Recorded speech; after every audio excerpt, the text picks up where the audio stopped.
नमस्कार दोस्तों। दो विधानसभाओं यानी झारखंड और महाराष्ट्र के नतीजे आ गए। दो लोकसभा के उपचुनाव के नतीजे आ गए और तमाम सारी विधानसभाओं के उपचुनाव के नतीजे आ गए। संघी टूल किट, बीजेपी का टूल किट और तमाम प्रवक्ता से लेकर प्रधानमंत्री तक देश भर में चिल्ला रहे हैं, भाजपा जीत गई, भाजपा ने ये कर दिया, भाजपा ने वो कर दिया। कुछ हमारे सेकुलर साथी, कुछ और मित्र, तमाम सारे लोग जो लोकतंत्र को प्यार करते हैं, मैं उनसे शिकायत नहीं कर रहा हूं, प्यार करते हैं, जो चाहते हैं कि संविधान का शासन स्थापित हो, इस देश में तानाशाही खत्म हो, भ्रष्टाचार पर लगाम लगे और अडानी अंबानी के राज पर अंकुश लगे, वो भी चिल्ला रहे हैं। कांग्रेस ने ये नहीं किया, कांग्रेस ने वो नहीं किया, दूसरे ऐसे, तीसरे ऐसे, तमाम चीजें। कांग्रेस के भी तमाम सारे लोग विधवा विलाप कर रहे हैं। कांग्रेस के समर्थित चाहे तमाम पार्टियां हो, समाजवादी पार्टी हो, आम आदमी पार्टी हो, उद्धव शिवसेना हो, एनसीपी हो या कोई भी हो, वो सब विधवा विलाप कर रहे हैं। क्या कि चुनाव आयोग, ईवीएम और सरकारी मशीनरी और सब कुछ। तो मुझे एक चीज बताइए, मैंने नतीजे देखे कि महाराष्ट्र में किसकी सरकार थी? भारतीय जनता पार्टी, शिवसेना शिंदे गुट और एनसीपी अजीत पवार गुट, इनकी सरकार थी। और जब झारखंड की बात करेंगे तो किसकी सरकार थी? झारखंड में जेएमएम यानी झारखंड मुक्ति मोर्चा, उसके बाद कांग्रेस और आरजेडी सीपीएम की सरकार थी। स्वाभाविक सी बात, दोनों में ताकत का वो था। महाराष्ट्र में भारतीय जनता पार्टी और उसके अलायंस ने अपनी सरकार बचा ली और बहुत अच्छे से बढ़ गए। इधर झारखंड में कांग्रेस पार्टी और जेएमएम की सरकार ने अपनी सरकार बना ली और उनकी सीटें बढ़ गई, बिल्कुल स्पष्ट है। और मजबूती से वो खड़ी हो गई, मजबूती से उधर बीजेपी की सरकार खड़ी हो गई। अब ऐसी स्थिति में निश्चित रूप से महाराष्ट्र में हार हुई है उन पार्टियों की। इसलिए हार हुई है क्योंकि वो सत्ता में काबिज होना चाहते थे, नहीं हो पाए। यहां पर बीजेपी सत्ता में काबिज होना चाहती थी, नहीं हो पाई। साफ साफ है, दोनों ने अपनी सरकार बचाई है, कोई नहीं हारा, कोई नहीं जीता, और दोनों जीते, दोनों हारे, बिल्कुल साफ। तीसरा, यदि हम दोनों लोकसभा सीटों की बात करें तो आप इस पे देख लीजिए कि दो लोकसभा सीटें थी, एक वायनाड थी और एक नांदेड़ थी। वायनाड में राहुल गांधी ने सीट छोड़ी थी और वहां पर भारतीय जनता पार्टी बड़े दावे कर रही थी, और स्थिति यह है कि वहां कांग्रेस पार्टी की प्रियंका गांधी ने भारतीय जनता पार्टी के प्रत्याशी को 5,12,399 वोटों से हराया, और प्रियंका गांधी ने सीपीएम के प्रत्याशी को, जो इंडिया अलायंस में उनकी साथी भी है, उसके प्रत्याशी को 4,10,931 वोट से हराया। यानी प्रियंका गांधी 4,11,000 वोट से जीत गई सीपीएम से और 5,13,000 वोट से जीत गई बीजेपी से। बड़ी साफ सी बात है। इसके बाद आप देख लीजिए, नांदेड़ सीट है। नांदेड़ सीट पे जो महाराष्ट्र में है, उसमें भारतीय जनता पार्टी ने पूरी ताकत लगाई थी, बावजूद इसके कांग्रेस पार्टी जीत गई। आपको याद होगा कल शाम को जब प्रधानमंत्री अपनी जय जयकार कराने बीजेपी दफ्तर पहुंचे थे, तब जब वो अपना बखान कर रहे थे तो कह रहे थे हमने दोनों लोकसभा सीटें जीत ली, लेकिन वो दोनों हार गए। इसके बाद आइए अब हम बात करते हैं विधानसभाओं में उपचुनाव की। उपचुनाव में स्थिति यह है कि आपको पता है असम में बीजेपी की सरकार है, बड़ी ताकत से उनका मुख्यमंत्री हेमंत बिस्वा शर्मा है, जो नफरत और तमाम तरह के वो कर रहा है। बावजूद इसके वहां पर 2 सीटें बीजेपी हारती है। इसके बाद में इसी तरीके से जब हम बात करते हैं राजस्थान की, तो राजस्थान में बीजेपी 2 सीटें हारती है। और इसके बाद जब हम बात करते हैं मध्य प्रदेश की, तो मध्य प्रदेश में 2 ही सीटों पे चुनाव हुआ था और 2 में से 1 बीजेपी हारती है और 1 में हारते हारते बचती है। कांग्रेस जिसे हराती है वो भारतीय जनता पार्टी का मंत्री, यानी मंत्री को हरा रही थी। इससे आप समझ लीजिए केरला में भारतीय जनता पार्टी खाता नहीं खोल पाई, वहां 2 सीटें थी, 2 में से 1 कांग्रेस 1 सीपीआई जीती है। इसके बाद में हम जब बात करेंगे बाकी और राज्यों में, कर्नाटक में कांग्रेस की सरकार है, वहां पर बीजेपी का खाता नहीं खुल पाया। और इसी तरीके से पश्चिम बंगाल में टीएमसी की सरकार है, बीजेपी का खाता नहीं खुल पाया। और इसी तरीके से यदि उत्तर प्रदेश में जहां बीजेपी की सरकार है, बड़े दावे किए थे, वहां पर सारी ताकत के बाद भी बीजेपी 2 सीटें हार गई। अब चुनाव आयोग का इस्तेमाल, पैसे का इस्तेमाल, तमाम गलत संसाधनों का इस्तेमाल, वोट डालने से रोकना, और इसके बाद में जिस तरीके से अडानी अंबानी मॉडल के तहत सारी चीजें कॉर्पोरेट मॉडल के तहत की गई, चुनाव को पूरा हैक किया गया, सारी मशीनरी का दुरुपयोग किया गया, फिर ईडी सीबीआई इनकम टैक्स का इस्तेमाल हुआ, अदालतों का इस्तेमाल हुआ, और इतने सब के बाद भी भारतीय जनता पार्टी अपने राज्यों में सेंध लगने से रोक नहीं पाई। उसका बटोगे तो कटोगे का नारा नहीं चला, उसका नफरत का एजेंडा नहीं चला, उसका घुसपैठिया नहीं चला, और इन सब के बाद वो कहते हैं हम जीत गए। काहे को जीत गए? आप तो हारे हैं। अपने राज्य बचा लेना जीत नहीं है। निश्चित रूप से जो अपेक्षा थी महाअघाड़ी गठबंधन की, वो ये थी कि हम बीजेपी को हराएंगे और सत्ता में आएंगे। नहीं आ पाए।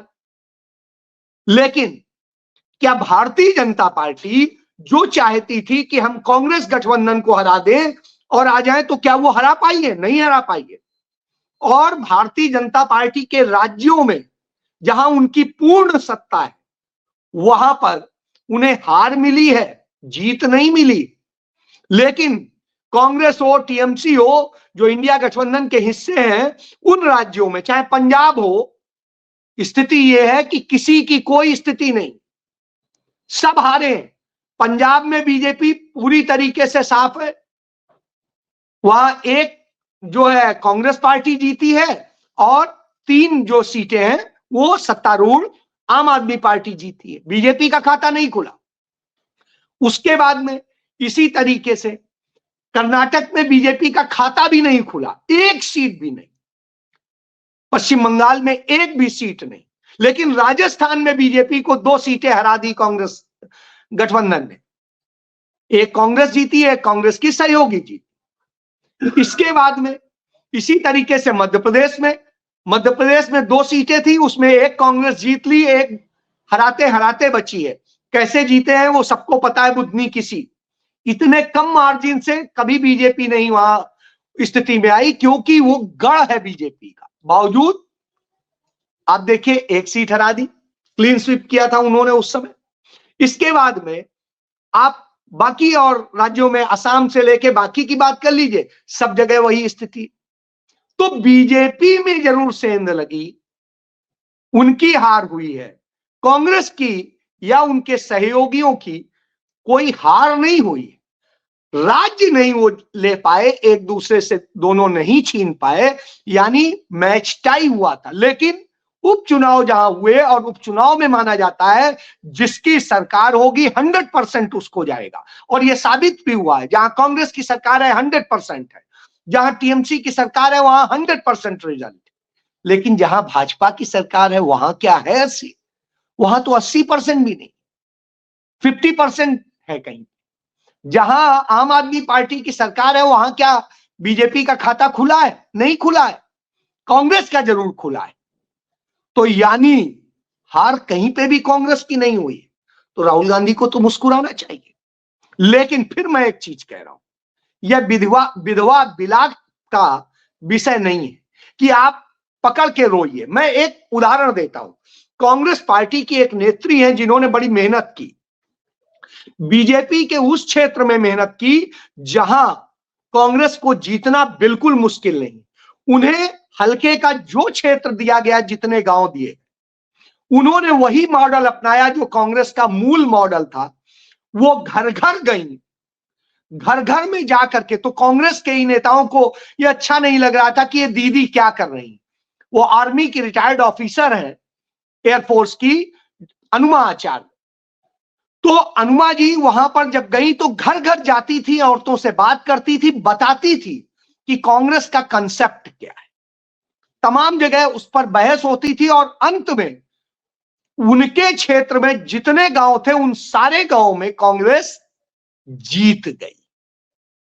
अब आप सोचिए, यही काम आरएसएस ने किया महाराष्ट्र।